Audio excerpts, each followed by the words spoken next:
Audio Jungle.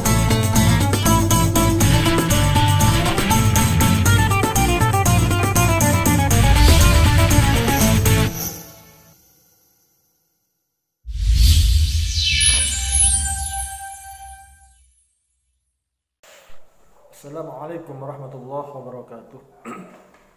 Alhamdulillahirabbil alamin wa bihi nasta'inu ala umuri dunya waddin wassalatu wassalamu ala asrafil anbiya wal mursalin sayyidina Muhammadin wa ala alihi wa sahbihi ajma'in. Rabbi shrah li sadri wa yassir li amri wa hlul 'uqdatam min lisani yafqahu qawli. Amma ba'du. Pada kesempatan ini patut kiranya bersyukur kepada Allah Subhanahu wa taala yang telah diberikan nikmat serta hidayahnya dan kita bisa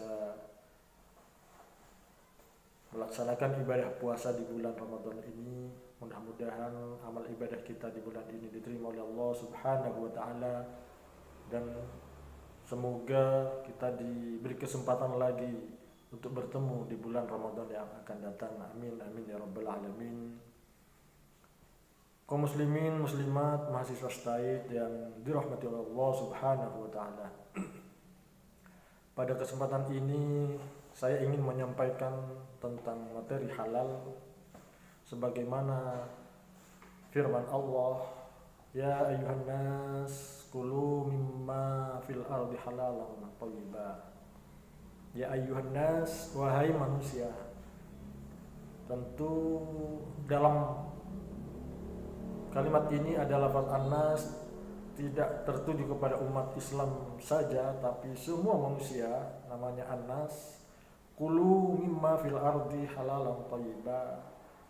Allah Ta'ala memerintahkan untuk makan makanan yang terdapat di bumi ini halalan thayyiba, dengan cara yang halal dan thayyib. Yang perlu digarisbawahi di sini adalah halalan thayyib. Islam sangat serius memperhatikan tentang halal makanan yang ada di bumi ini ya. Kenapa begitu? Karena berkaitan dengan makanan yang akan menjadi asupan jiwa, asupan tubuh manusia. Islam sangat memperhatikan demi menjaga kesehatan, demi menjaga kesehatan jasmani maupun rohani. Oleh karena itu, dalam ayat tersebut dikatakan pakai kalimat thayyib. Thayyib di sini para ulama menafsirkan bahwa yang dikatakan bersih di sini adalah bersih yang lebih mengarah ke physically, kesehatan tubuh. Jadi apa saja makanan-makanan yang dijamin kesehatannya tentu menurut ilmu kesehatan para ahli bahwa makanan itu baik menurut ahli-ahli kesehatan, maka itu namanya thayyib. Kenapa begitu? Ya karena apa yang dikonsumsi oleh manusia, baik makanan maupun minuman, apa saja yang masuk ke dalam tubuh kita, Islam menganjurkan yaitu harus bersih. Dalam artian kata bersih thayyib ini secara kasat pandangan mata. Namun para ulama juga tidak cukup hanya memberikan kategori thayyib dalam makanan itu, tapi harus disertai dengan khair yang dalam arti sifat kebaikan dari makanan tersebut. Karena belum tentu makanan baik itu berdampak baik kepada jiwa maupun ruh kita. Salah satu contoh, kalau kita ibaratkan kepada orang yang sedang sehat jasmaninya, kuat, kekar badannya, pakaian dasi, pakaian rapi, tapi tidak khair, tidak baik secara mental, maka dampaknya apa? Ya dampaknya ya jadi koruptor, jadi pencuri, dan lain sebagainya. Itu dampak daripada thayyib tapi tidak khair. Oleh karena itu juga para ulama ada yang mengatakan ketika thayyib baik lalu disertai dengan sifat kebaikan, maka akan menjadikan soleh. Fisiknya bagus, mentalnya bagus, maka itu akan terjadi amal soleh, perbuatan yang baik menurut, ya sudah tentu menurut Islam, menurut aturan yang diajarkan oleh Nabi kita Muhammad SAW. Oleh karena itu dalam beberapa doa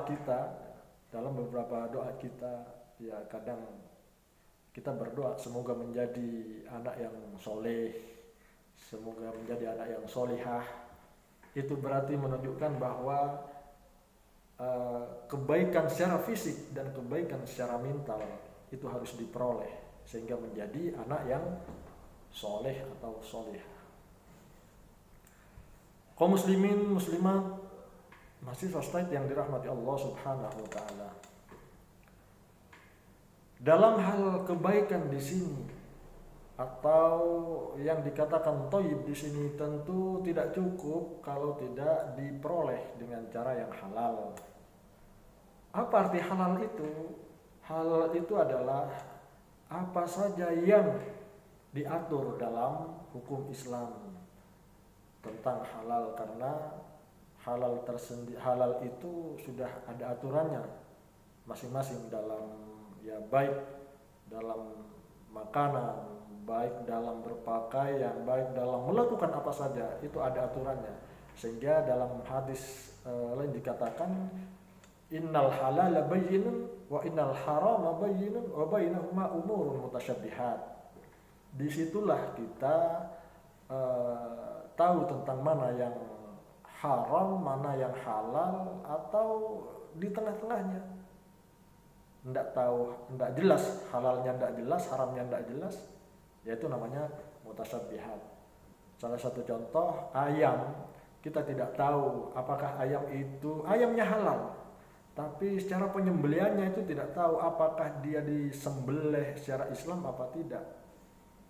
Maka itu termasuk baina wa baina, termasuk tidak jelas namanya. Maka itu dikatakan syubhat. Oleh karena itu kalau beli ayam harus tahu siapa yang motong, ini orang muslim apa tidak. Tapi tidak harus menanyakan, ditelusuri secara mendalam bahwa itu ini di mana motong, ini di mana, tapi tidak. Tapi Abu Hanifah mengatakan man ra'a hasan fa huwa hasan. Apa yang dipandang oleh mata itu baik, itu adalah baik.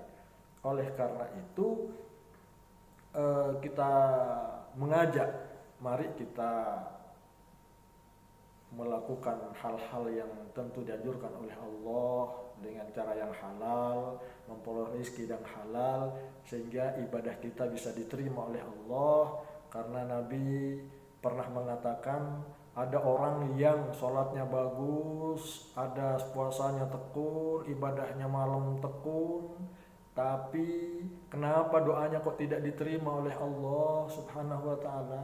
Ternyata apa jawabannya? Famat anuhu haram, wa mashrabuhu haram, wa malbasuhu haram. Makanannya haram, minumannya haram, pakaian juga haram, wa andu haram, dan bahkan perangkatnya haram. Apa jawabannya Nabi? Fa anna yustajabu lidzalik. Maka mustahil itu doanya akan diterima. Disitulah mari kita introspeksi diri. Mudah-mudahan kita selalu dalam lindungan Allah Subhanahu wa taala, sehingga kita terus dibimbing oleh Allah untuk melakukan hal-hal yang baik, hal-hal yang bisa mengarah ke halal. Mari kita memohon kepada Allah, mohon bimbingan, mudah-mudahan di bulan puasa ini diterima amal ibadah kita. Saya kira itu saja yang dapat kami sampaikan, kurang lebihnya mohon maaf. Wallahul muwaffiq ila aqwamit thoriq. Wassalamualaikum warahmatullahi wabarakatuh.